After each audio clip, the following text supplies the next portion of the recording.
Can you unmute your mic, please? Move that we accept the minutes as written. As presented, yeah. Okay, motion by Mr. Lusty, and do I have a second? Second by Mike Goodrum. Second. All right, all in favor? Aye. Aye. Any opposed? Mr. Chairman, we also have public comment that we'll need to Okay, open up. Yes, sir. all right, you're right. So we've got the minutes out of the way, and now public comments. Anybody here to make public comments? No, sir, we didn't. I couldn't hear. No public comment. Okay, good. All right.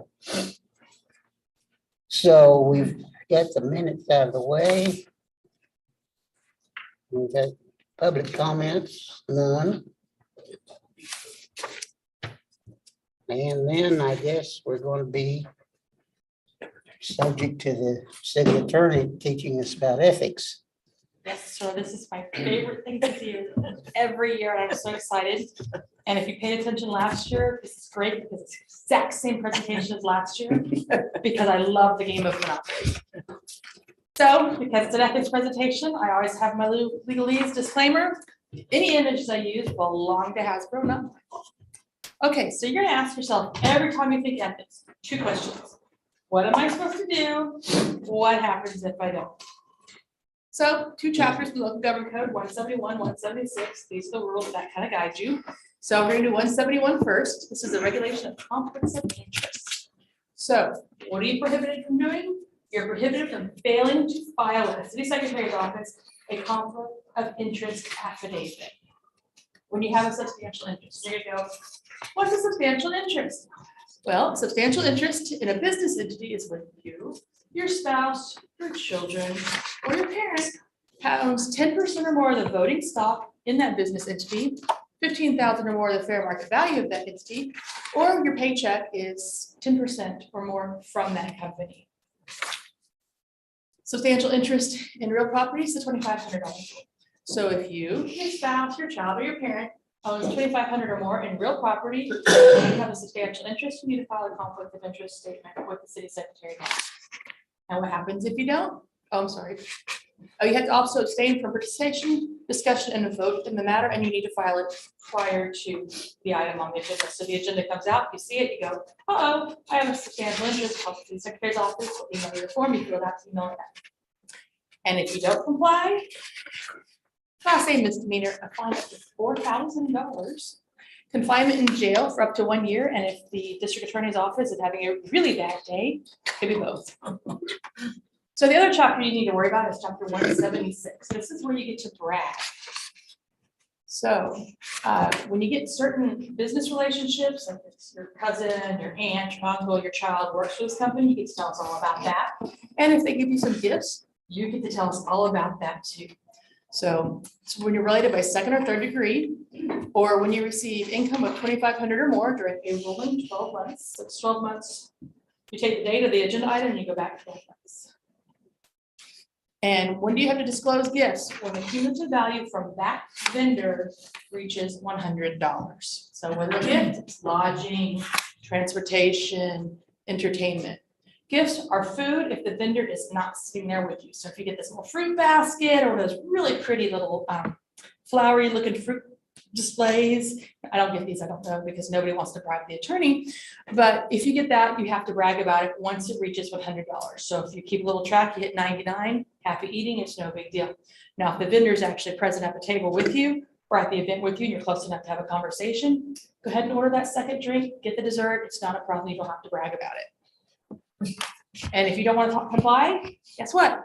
This is only a Class C misdemeanor, and the contract could be voided if your participation adds up to the quorum. Any questions?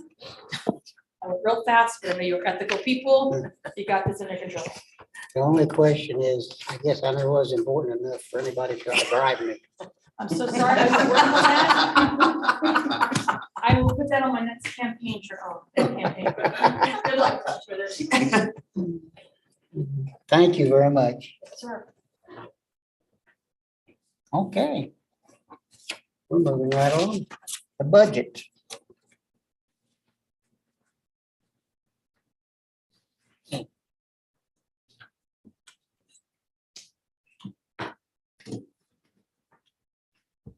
Are we good? Are we good up with the online volume? Do we know? Okay, awesome.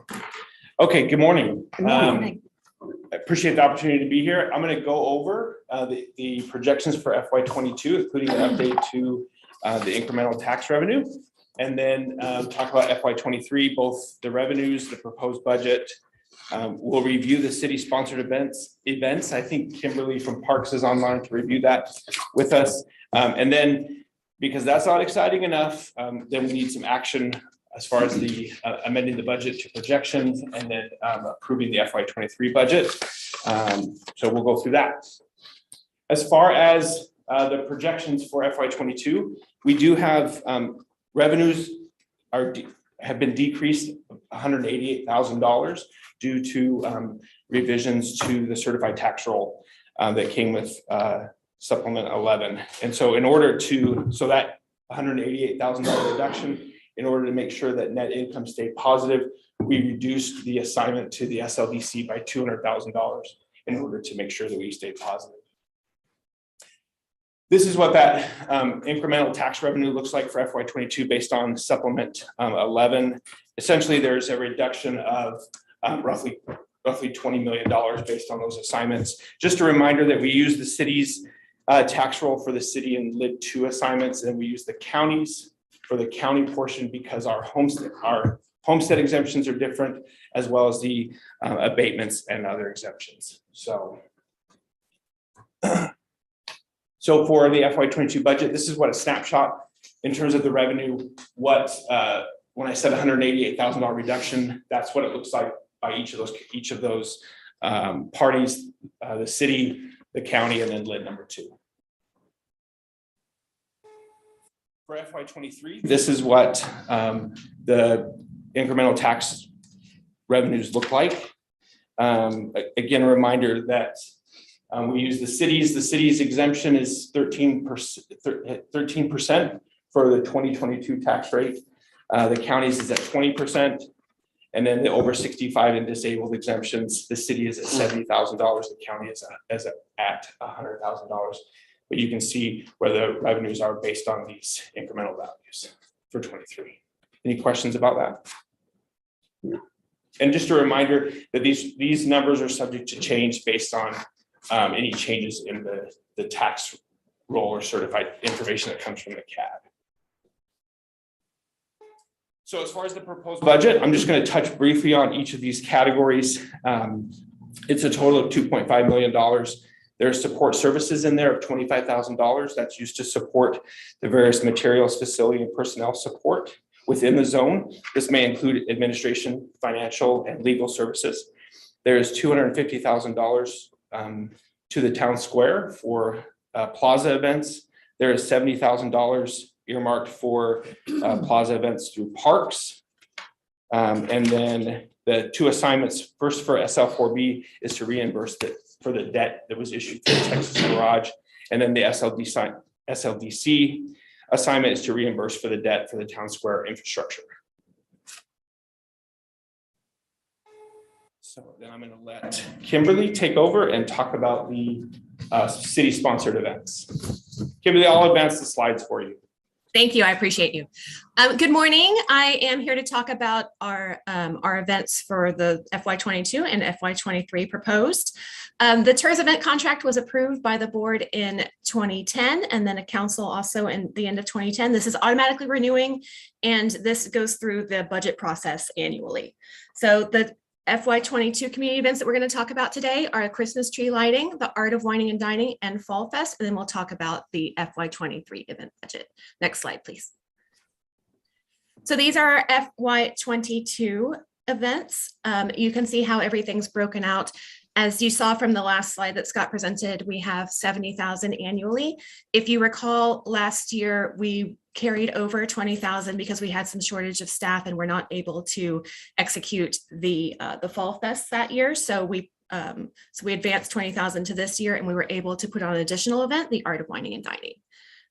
And you can see where our sponsorship dollars also fall into play here. Next slide, please.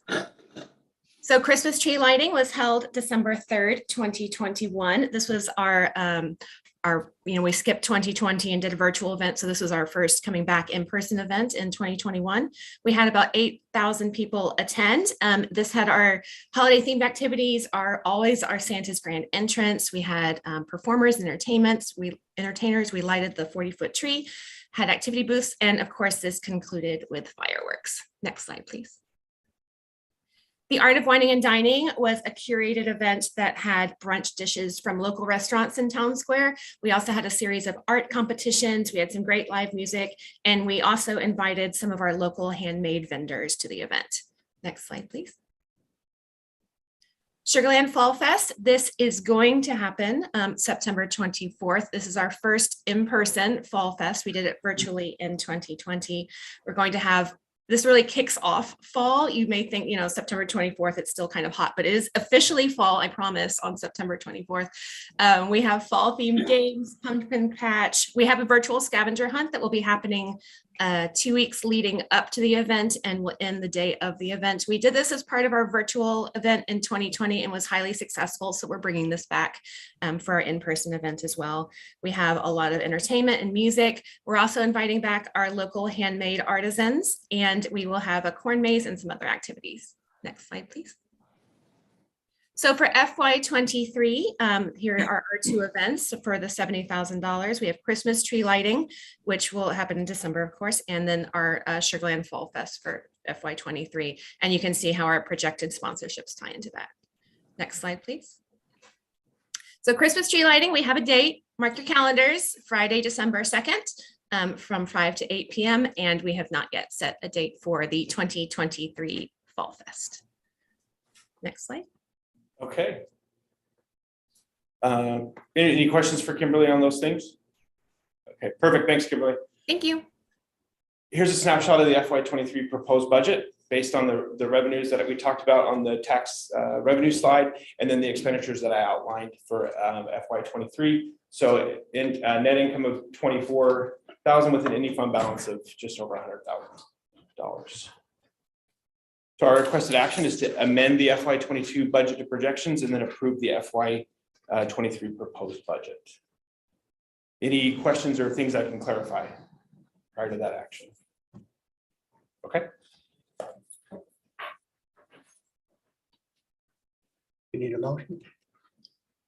You need a motion on that? We need a motion.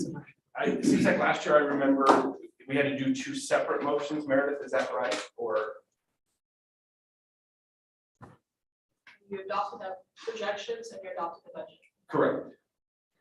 Two separate ones, right?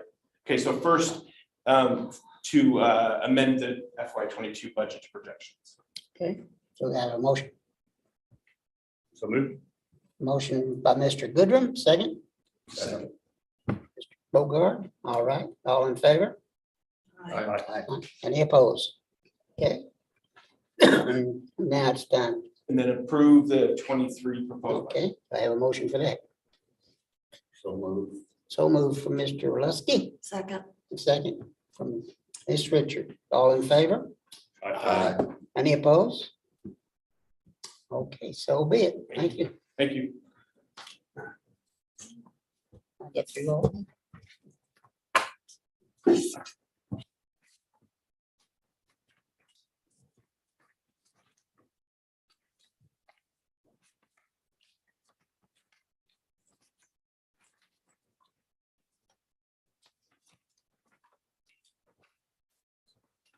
I think that's it. Yeah, that's it. Yep, that's what it looks like. Okay.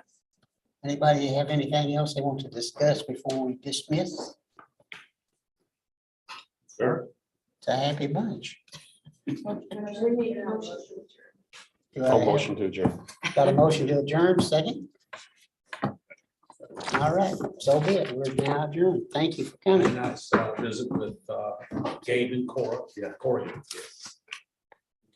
Well, quick. Yeah. Like these. That was nice. Yeah. I was expecting. This is one. So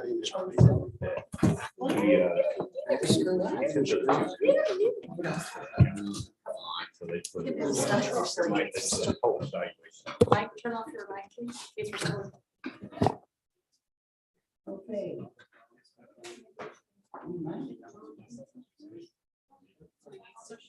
Just coming to.